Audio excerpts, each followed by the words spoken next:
top 5 para sa Binibining Sorteo 2025. First on the list to make it to the top 5, candidate number 9.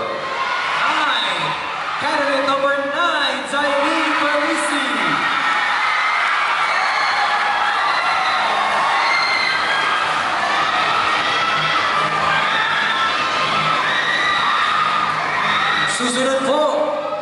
Susunod, candidate number 13, Ashley San Pascual.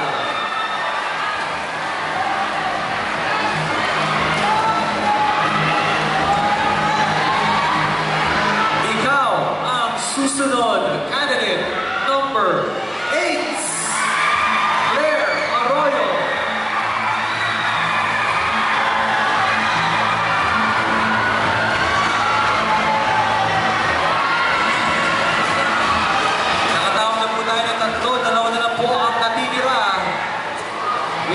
Susunod kong tatawagin ang candidate number 3, Eliza Basbas.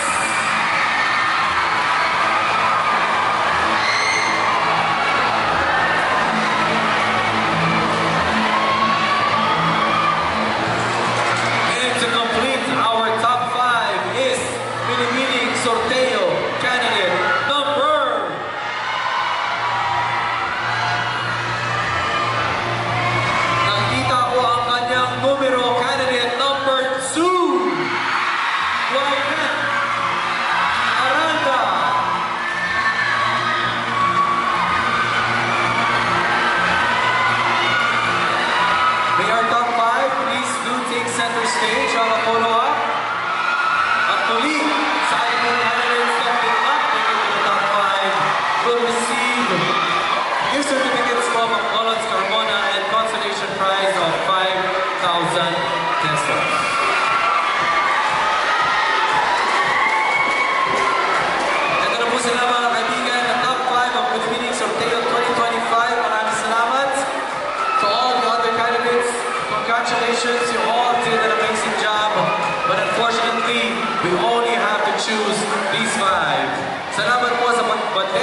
'Fishbowl para po sa kanilang katanungan.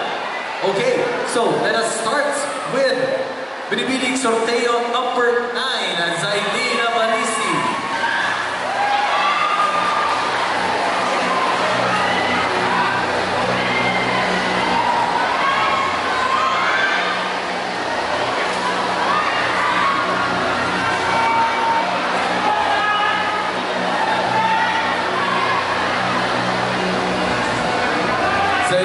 Sa'yo,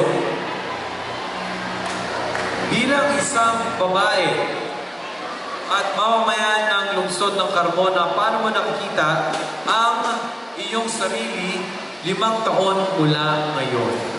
Ulitin ko po ang tanong, bilang isang babae at mamamayan ng lungsod ng Carmona, paano mo nakikita ang iyong sarili 5 taon mula ngayon? Bilang isang babae na mamamayan ng Carmona, nakikita ko ang aking sarili 5 taon ngayon na patuloy na naglilingkod at bumoboses para sa kapwa ko kababaihan. Naniniwala po ako na sa pamamagitan ng paggamit ng aking boses, marami akong may impluwensyahan ng kababaihan tulad na lamang ng paglaban sa paglaganap ng diskriminasyon ngayon sa ating lungsod. Naniniwala po ako na ang pagiging babae makakatulong sa lahat, gayon din ang pag-angat ng buhay ng lahat. Maraming salamat po. Maraming salamat. Binibining Sorteo number 9, Zailin Parisi. Tinatawag po natin ang susunod po, Binibining Sorteo number 8, Claire Arroyo.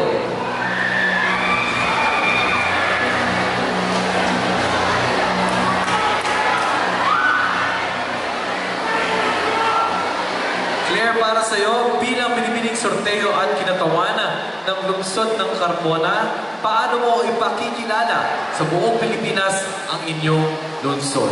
Muli, bilang binibining sorteo at kinatawanan ng lungsod ng Carmona, paano mo ipakikilala sa buong Pilipinas ang iyong lungsod? Bilang isang binibining sorteo at isang nursing student, nakita ko ang pagpapahalaga ng kalusugan at pagtangkilik sa turismo ng ating pinuno. At nandito ako tumatayo na Maraming salamat, Claire Aurora. Maraming salamat. Thank you, Claire. Ang Generation Beta, sa iyong palagay, ano ang pinakamahalagang kontribusyon ng iyong henerasyon sa sektor ng kababaihan at kabataan? Para po sa akin, ang mahalagang kontribusyon ng ating mga kababaihan para sa kabataan ay ang pagpapalaganap ng turismo. Tulad ngayon na tumatayo ako sa inyong harapan, ito na ay isang patunay na ginagawa ko ang boses ko upang mapalaganap ang natatanging kultura, sining at musika ng ating Carmona. Nasa alam ko na ito ay makakatulong nang sa gayon ang mga turista ay mas magkaroon ng malalim na koneksyon sa ating lungsod ng Carmona.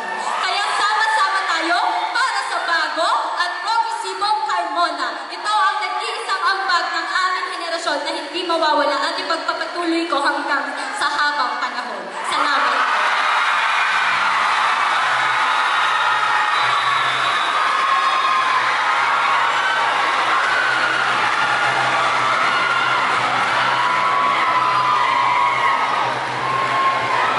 Ngayon po, tawagin po natin binibining sorteo number 3, Eliza Basbas.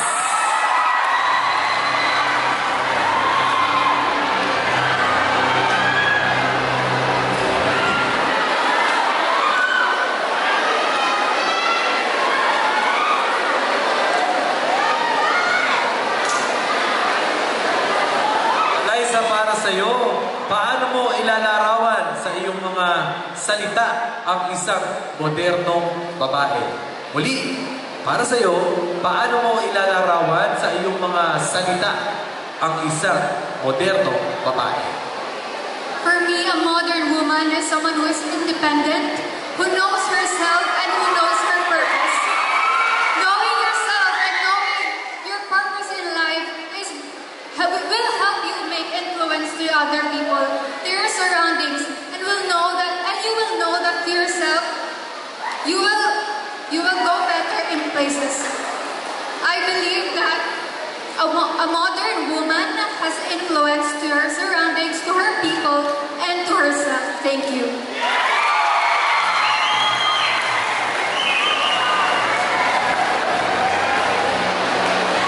At ngayon po, tawagin po natin binibining sorteo number 13, Ashley San Pascual.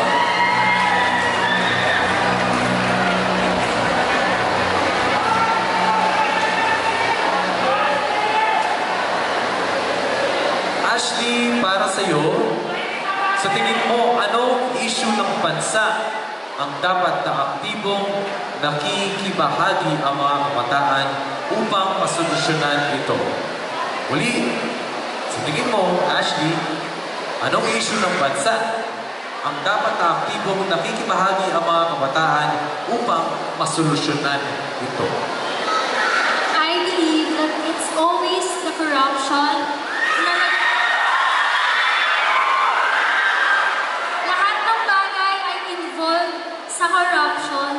Diyan pumapasok ang poverty, kahinaan ng bawat mamamayan. Dapat lamang nabigyan natin ng karapatan ang bawat isa, ibigay ang mga dapat na para sa kanila. And I think